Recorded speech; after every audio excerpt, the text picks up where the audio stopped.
When a woman plays games with you? When she gives you attention one day and vanishes the next? When she flirts, then pulls back, then watches your stories but won't reply to your messages? When she makes you feel like you're the only one, and then disappears like you meant nothing? When you're up at night wondering what you did wrong? When you start overthinking every single message you sent? When your mind plays that scene over and over? Did I say too much? Did I move too fast? Was I not good enough? That's when you realize something deeper is happening. She's playing games, but now it's time for you to flip the script. If this feels personal, it's because it is. Comment never again if you've ever felt this, because today, everything changes. Number 1. She's testing you. When she pulls away, she's not lost or uncertain or overwhelmed. She's watching, studying, measuring who you are when things don't go your way. She's not randomly withdrawing. She's tracking your every reaction because she wants to know if the image you projected when things were smooth still holds up when things get shaky. She wants to know if your words were anchored in discipline or if they were just borrowed confidence. She's not looking for answers. She's looking for weaknesses. And most men, blinded by validation addiction, fail this test without even knowing a test began. You send the paragraph text. You ask her if something's wrong. You try to remind her of the connection you thought you had, but she isn't testing your memory. She's testing your center. She disappears and watches if you go chasing. She replies cold and waits for you to warm things up. She ignores your message and scrolls back to see if you'll lose composure. And when you do, when you double text, over-explain, justify your emotions, you fail. Not because your intentions were wrong, but because your center was fake. And deep down you know it. Because real strength never flinches at distance. Real strength doesn't need to be seen to remain powerful. So when she goes cold, that's your moment to breathe deeper, not react harder. To lean into your path, not lean into her approval, because every word you send in confusion feeds her control. Every ounce of anxiety you pour into decoding her behavior just gives her another signal that she's the prize, and you're the one auditioning. But the truth is that when you shift into self-leadership, when you no longer collapse under attention withdrawal, when you show her through silence, not ego, that your time and focus are reserved for clarity, not chaos, she doesn't know how to respond, because very few men are composed enough to remain present without needing presence in return. And this is where the game flips, not by force, not by manipulation, but by removing the oxygen from the fire. When you live by principles instead of approval, she can feel it. When your life moves forward with or without her energy, she either calibrates or collapses, not because you threatened her, but because you revealed your standard and didn't negotiate it. And this level of composure doesn't come from hacks or tactics. It comes from living your life with full internal focus. It comes from waking up and training your body not to impress but to discipline your emotions. It comes from reading, planning, building, executing, journaling your direction instead of scrolling for her validation. Because most men today don't have a compass, they only have radar, always checking if she's still watching, still responding, still there. But the man who builds a direction doesn't care who's watching, because his eyes are on the destination. And ironically, that's the man she respects. That's the man she rethinks.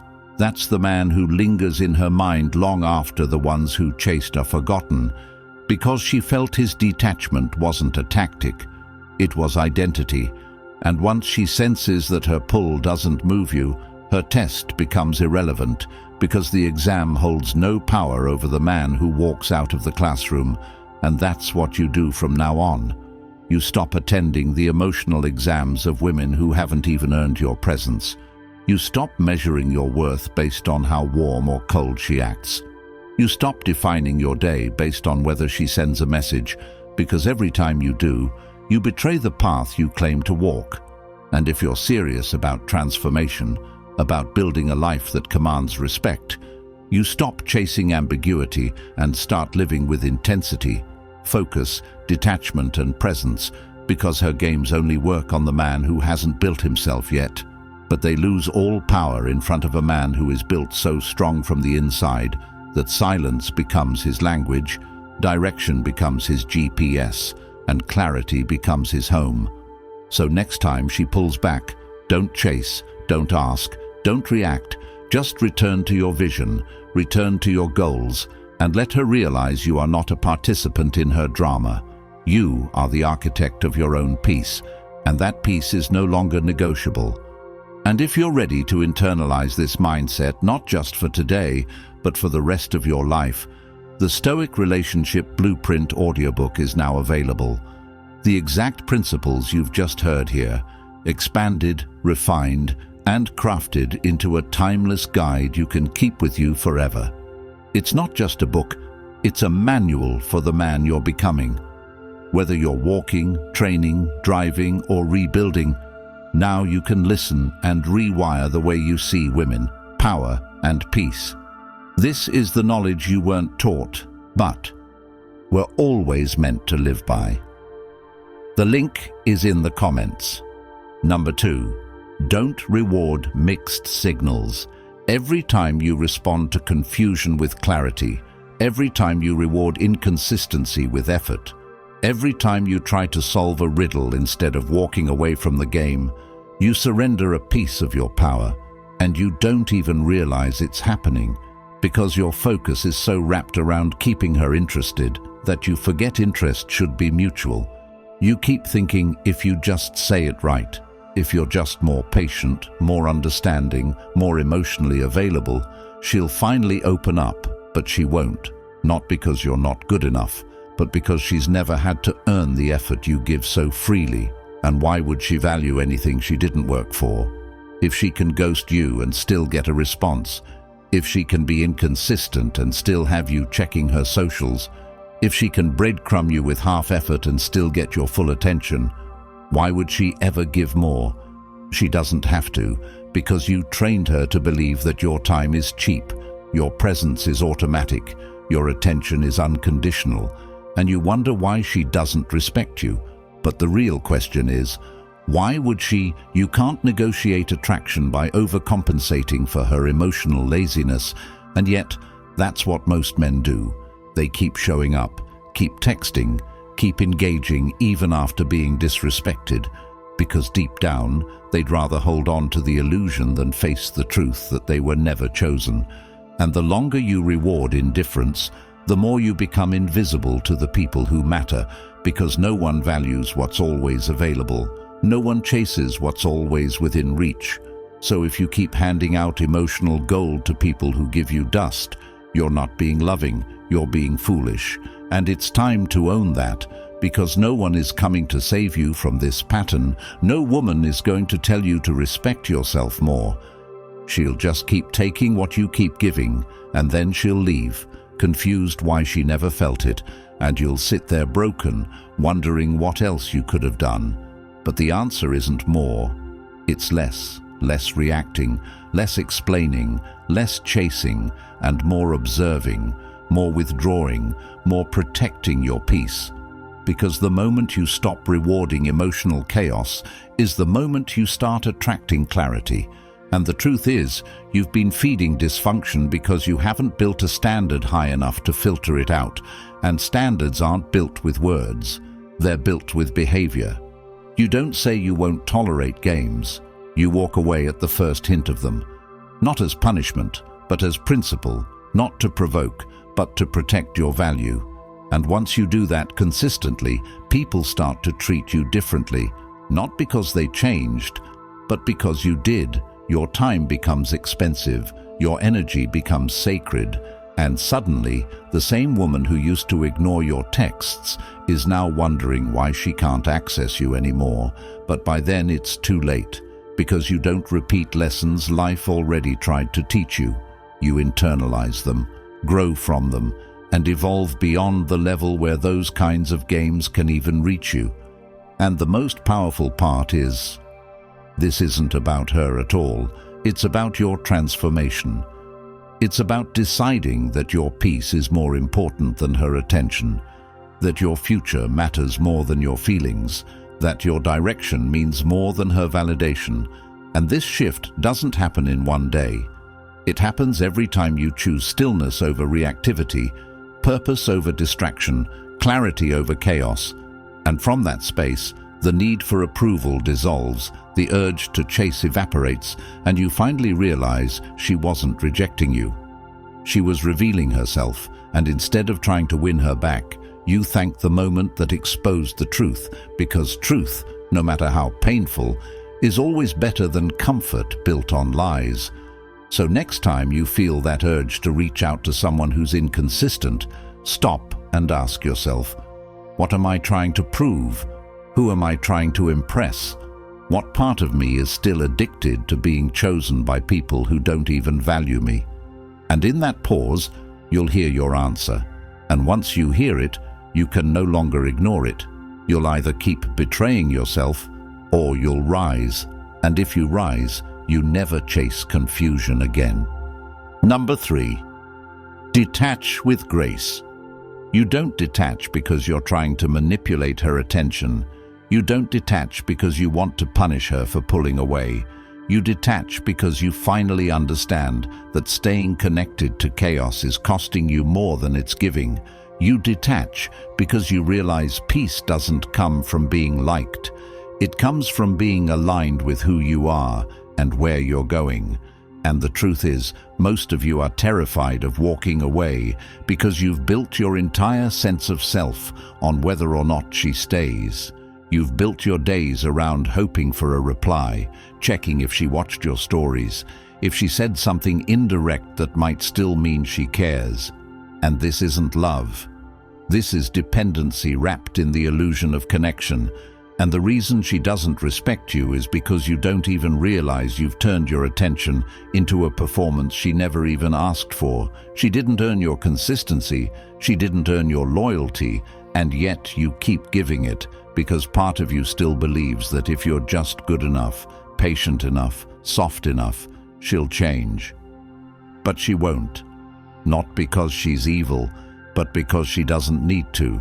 She sees you're still there no matter how little she gives. And until you break that pattern by choosing to detach, not with bitterness, but with conviction, you will keep repeating the cycle, hoping her energy means something, when deep down you know it doesn't. And the only way to break this isn't to pretend you don't care. It's to actually build a life so rooted in direction, discipline, and inner clarity that her distance no longer feels like a threat. And yes, it will hurt at first. You'll want to reach out, explain yourself, check if she's okay, but those are all urges to fix something outside because you still haven't fixed what's broken inside, and that brokenness isn't because of her. It's because you haven't made peace with your own value yet. You keep thinking you need someone else to validate it, but real growth starts when you can sit in your silence without chasing noise, when you can wake up and choose progress over obsession, when you can feel pain and not be moved by it, because you trust that your future is louder than this moment. And that's what detachment really is. Not indifference, not coldness, but maturity, emotional control, deep trust in your ability to walk away without making it a performance, without announcing your value, without needing her to feel bad about losing you. Because it's not about her. It never was. It's about you, finally choosing yourself in a world that keeps teaching you to abandon yourself just to be accepted. And once you internalize that, everything changes. You stop reacting. You stop over-explaining. You stop proving yourself to people who never once earned the right to hear your vulnerability. And the more you let go, the more you realize how much of your identity was tied to being needed instead of being centered. And from that place, you no longer chase reassurance. You don't wait for closure. You don't need to be seen to feel secure, because your direction is clear, your habits are consistent, your boundaries are unshakable, and your heart is no longer up for negotiation. And yes, people will call you cold. They'll say you changed. They'll try to guilt you back into their inconsistency. But you don't flinch because your peace matters more than being perceived a certain way. And you start to attract people who feel like alignment, not addiction, who match your energy without pulling on your insecurities, who value clarity over confusion, and you'll look back and realize that detaching wasn't the loss. Staying would have been. Staying would have drained your time, your spirit, your mission, and now that you've detached with grace, you are no longer haunted by what could have been because you're too focused on what you're becoming, and the silence she used to manipulate now becomes your sanctuary because you finally see that choosing yourself doesn't mean you lost something. It means you finally stopped losing yourself. Number 4. Rebuild control with one move. Control isn't something you chase or take back with force. It's something you reclaim the moment you stop giving it away to people who haven't earned it. And too many people walk around drained, broken, and bitter because they're constantly handing their emotional power to someone who only values it when it benefits them. So you keep thinking that if you just say the right words, if you craft the perfect message, if you explain your heart the right way, she'll see your worth. But what you don't realize is that your need to explain yourself is the very reason she doesn't respect you, because power doesn't announce itself. Power is in presence, it's in stillness, it's in the ability to know what you bring to the table and walk away the second someone pretends not to see it. And most of you have spent your life trying to earn basic treatment from people who can't even give it to themselves. You've been auditioning in spaces that were never built to understand you. And the reason that one move changes everything isn't because it's clever, but because it comes from alignment. From finally realizing that peace doesn't come from being accepted. It comes from no longer needing validation from those who use inconsistency as control. And so the move isn't a line, it's a boundary. It's looking at someone who keeps you confused and saying with total composure, "If you're not sure about me, I'm sure about myself, and I won't sit in uncertainty hoping you figure it out, because love without clarity is manipulation, and I don't need to be played with to know my worth." And you say that without anger, without begging, without ego, just quiet certainty that you no longer need to be chosen by anyone who makes you feel like you're hard to love. And once you start operating from that energy, the entire dynamic changes, because now you're no longer reacting to her inconsistency. You're correcting your direction, and correction doesn't come with drama. It comes with peace. You're not blocking out of spite. You're disconnecting to protect your vision. You're not trying to be cold. You're just too focused on becoming who you were meant to be slowed down by emotional games. And the truth is, when someone feels they can give you breadcrumbs and still keep you close, they never feel the need to give more. But when you reclaim control with grace, they're forced to confront what life looks like without your presence. And in that silence, they either rise or they disappear. But either way, you win. Because the goal was never to keep someone. It was to keep your center. And you have to understand, most people don't respond to words. They respond to distance. And not because you're trying to create pain, but because distance removes the option to play games with your presence. And if someone doesn't respect the distance, they never respected your proximity. So stop wasting time trying to decode signals from someone who speaks in confusion. Stop begging for loyalty from someone who doesn't even respect themselves. And instead, rebuild your self-control by keeping your energy sacred, by choosing silence not as withdrawal, but as alignment, by focusing not on what they're doing, but what you're building. Because when you're building something real, you don't have time to keep checking if someone's texting you back. You don't have time to keep justifying yourself to someone who refuses to meet you with equal effort. And once you lock into that purpose, you start to realize how much time you wasted trying to please people who wouldn't have changed, even if you had done everything right. Because their confusion wasn't about you. It was about control, and your participation in that confusion is the only thing keeping it alive. But the moment you step back and stay back, not as a move, but as a lifestyle, you're no longer at the mercy of someone else's attention span.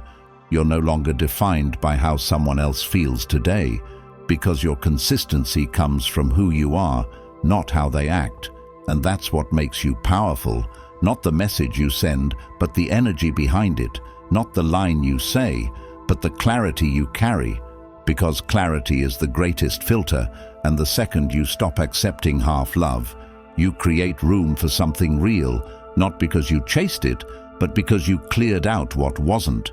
And all it took was one decision, one pivot, one moment where you said, I don't do confusion, and I don't negotiate my peace. Number 5, build magnetic focus on your life.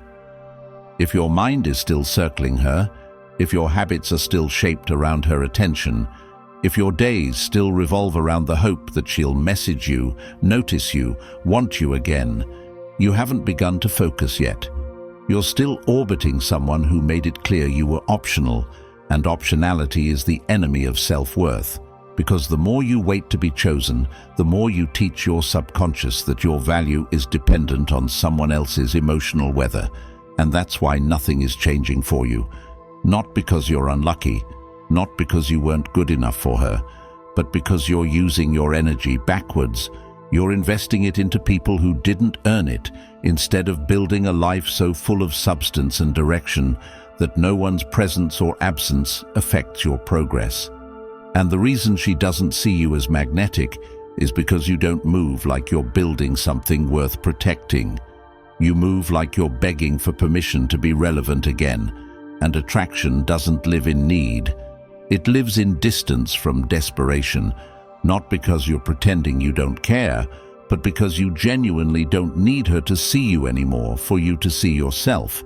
And the most brutal truth you need to accept is that most of what you think is love is just unhealed attachment disguised as loyalty. You're clinging to an idea that stopped serving you long ago, hoping that your consistency will make her see what she didn't see when you were right in front of her. But that's not how people work. They don't wake up and value what they got for free while they were entertaining options. They don't realize your worth until your life becomes a place they no longer have access to. And access gets revoked, not by saying it, but by living differently. By waking up earlier, moving with clarity, staying consistent, removing distractions, surrounding yourself with mission-driven people, spending less time scrolling and more time building, cutting off conversations that waste your time, mastering your space, organizing your room, leveling up your income, training your body with intensity, studying things that sharpen your mind, and turning your pain into fuel so potent that even your silence becomes too loud to ignore, because magnetic focus isn't some spiritual concept. It's brutal self-discipline applied every single day, even when your heart is heavy, even when your mind wants closure, even when your ego craves recognition. You keep going because the version of you that gets everything you want doesn't need external validation to keep pushing forward. And every time you sit still obsessing over her, every time you pick up your phone hoping she's online, you're stealing minutes from that version of you. You're delaying the life that would make her memory irrelevant, not out of bitterness, but because you evolved so far past her emotional limitations that the old you couldn't survive in your new environment.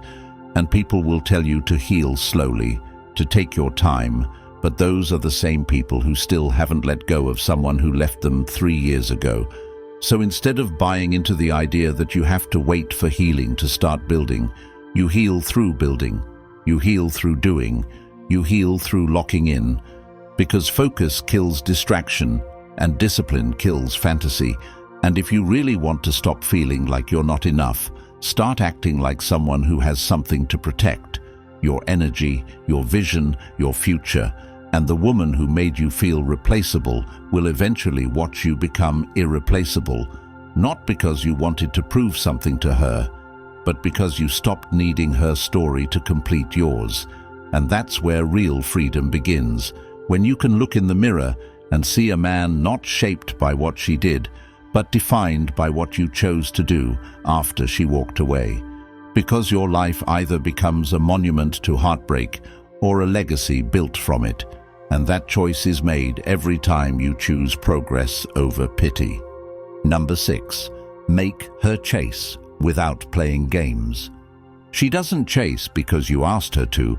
She chases because you stopped asking for her attention and started becoming someone she no longer has access to, not because you're pretending to be busy, but because you genuinely stopped caring about being seen.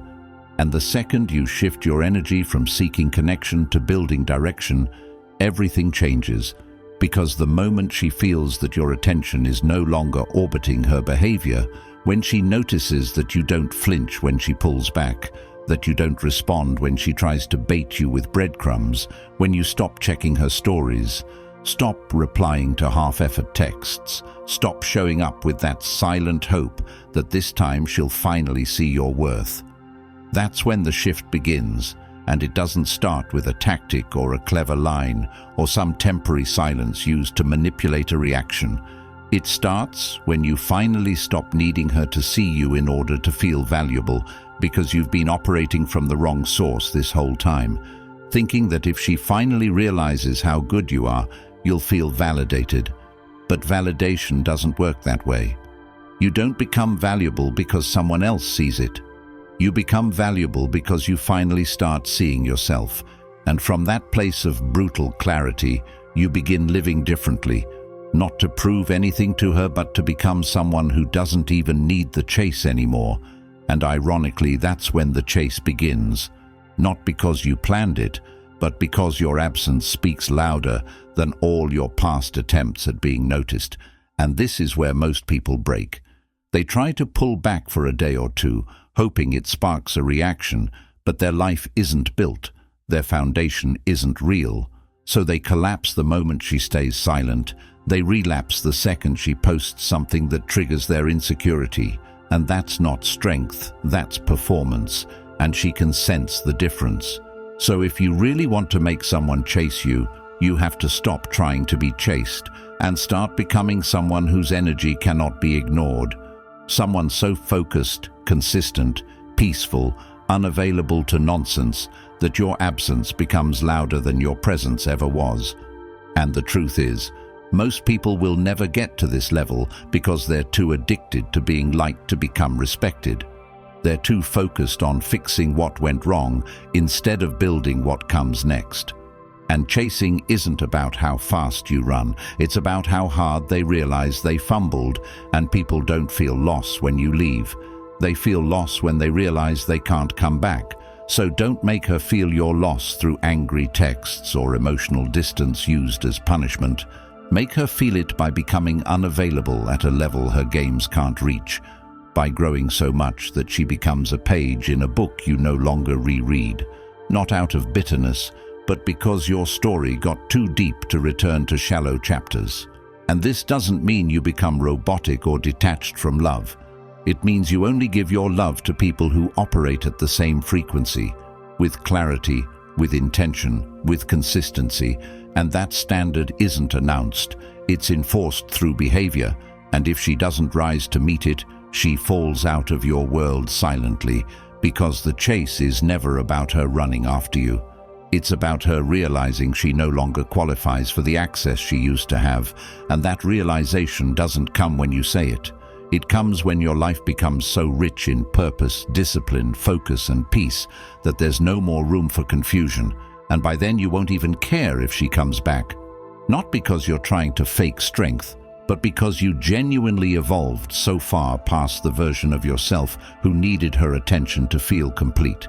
And that evolution comes from pain, from rebuilding, from long nights where you rewrite your habits, create new systems, remove emotional crutches, and stop trying to be enough for someone who didn't have the emotional maturity to appreciate what you were offering. And once you reach that level, the chase isn't just reversed. It becomes irrelevant because you're no longer measuring your worth by who comes back. You're too busy building a life where peace is the requirement and presence is earned. And from that place, if someone wants to be in your world, they have to match your energy without you explaining it. They have to earn proximity through behavior, not words. They have to step into your space with clarity, not confusion, and if they don't, you don't flinch, because you've already learned the truth. The only way to make someone chase is to stop being available to people who ran when you were standing still, to stop auditioning in rooms where you should be the one holding the script, and instead of trying to be unforgettable in her world, become undeniable in your own. If you're tired of being tested, ignored, played and drained, if you're done watching your self-worth shrink every time she pulls back, then this is your turning point. Society has no interest in men waking up to their power. They want you weak, chasing, lost in confusion. But the Stoic relationship blueprint isn't just a book, it's a weapon.